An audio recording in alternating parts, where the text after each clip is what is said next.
Hey guys, DMS here. Today I have for you the Triangle BR03. Let's check it out.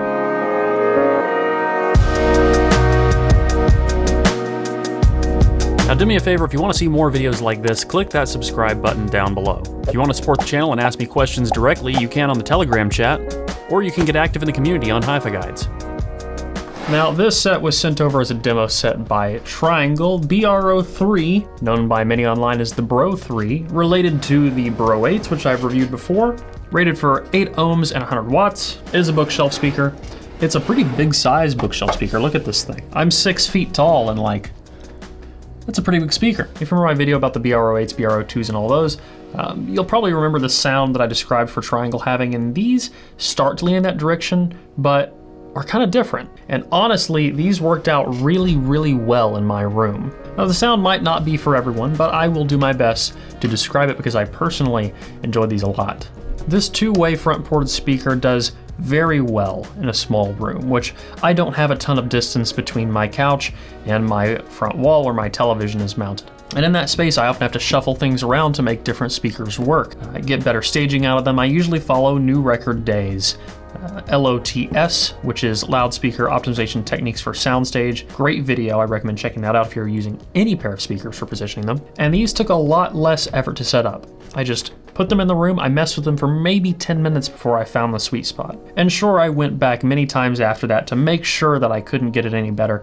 And you know, there were times where I was able to get a slightly better sound out of them, but the biggest thing I noticed with positioning them is it was very easy to make them disappear. The other Triangles I felt like were a bit more inclined to be directional. They would call out their location, and they were a very detailed and forward upfront speaker. Whereas these, they still maintain a lot of that, but the linear spaciousness of them kind of causes them to vanish a bit. So they're still roughly in one direction or the other, and the imaging is good between them, but the speaker's specific location, if you close your eyes, kind of blurs out a little bit, and they seem to fill a wider space than they actually take up, which is something that I, for one, very much enjoyed about them. On the back, we have decent quality binding posts. They feel pretty nice. They are not captive, so you can screw them right off. Nice glossy finish. I just use these with banana plugs. I do quite like this tweeter protector also right here.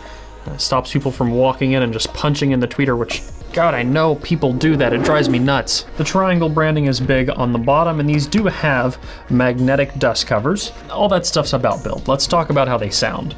This is a strange speaker, and most of the time that's in a good way. There are some elevations in different regions, but I don't feel like it is ever peaky. I feel like there is a lot of air to the speaker. I feel like there is also some warmth to it.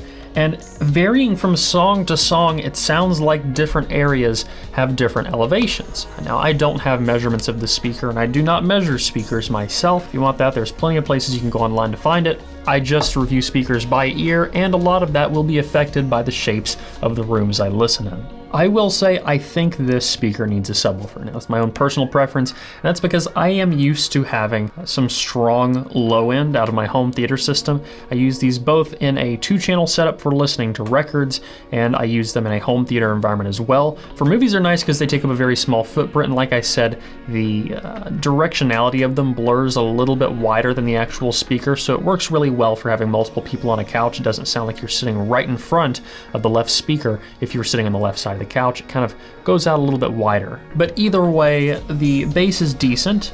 Things like bass guitar, upright bass sound fantastic, but if you're going into sub bass, if you want things with more punch, I would highly recommend pairing these with a subwoofer, maybe something like an SVS SB1000. It's a sealed subwoofer that's reasonably affordable. These are somewhere in the $500 price range as of the time of filming this video on Amazon. Actually, I want to say that at the time of filming, these are like $459 on Amazon or something like that. I'll have them linked in the video description, you can check them out. Regardless, I would be more than happy to pay that for these speakers. And actually, I've been trying to decide between these and the BR08s to add to my collection. But I'm trying some of Triangle's high-end bookshelves right now, and those are pretty great. Anyway, my personal struggles about picking between speakers is not the point of today's video. A lot of people in my patron chat asked me if I would pick this or the SVS Ultra Bookshelf. The SVS Ultra Bookshelf, keep in mind, is almost double the price of this for a pair. And really, what I'm going to say is it depends on budget. If you want to spend $1,000 on a pair of speakers and you have a room that can support their size, the Ultra bookshelves are great. They are rear ported and they need to be pulled farther off the wall. And in that case, the Ultra bookshelves are pretty fantastic. The BR03s are cheaper, they will work better in a smaller room, and they give you extra budget for a subwoofer. For the price of these, you could also buy a sub. Being front ported, like I said, you can put them closer to the wall, and they work in small rooms, and they're pretty easy to drive. I didn't find that these were too particularly amp dependent, though I do think that my surround receiver didn't quite do them sonic justice compared to a dedicated amplifier. It still sounded great for surround, but if you are using these for records or something, I do recommend using at least a decent quality amplifier for them. Not anything of insane power levels, but just something that's going to be clean. You know, I've said it before, but it's really hard to give any pair of speakers a bad review because speakers all sound so great. I mean, sure, I'll probably find a pair of speakers one day that I don't like, but that's not these. These are another speaker that I'm adding to the list, another speaker that I recommend at their price point. Like I said, the big thing is if you get them, you probably want to use a subwoofer. You know, I want to add one more note on the sound about the tuning of these. It's a very airy speaker, but it's airy in a way that is gentle. I mean, here's the thing, it's not like it's soft. The treble is forward sometimes, but it's never sibilant, it's never harsh, it's never grating, it's never irritating. I think a lot of times when you're looking at a Triangle speaker, you are buying for their treble tuning because their treble tuning is so well done, and I feel like that scales continuously up into their higher ends as well. They've done a great job of nailing a treble sound that is forward enough to help with lots of micro detail and really separate the acoustic impedance of the room and break through that without ever becoming harsh. And that's hard to achieve. I mean, that's really hard to achieve. Even some dark tuned speakers, when they cross just that line just a little bit, they can get sibilant. And Triangle's managed to make a speaker with a lot of treble information that does not ever become sibilant.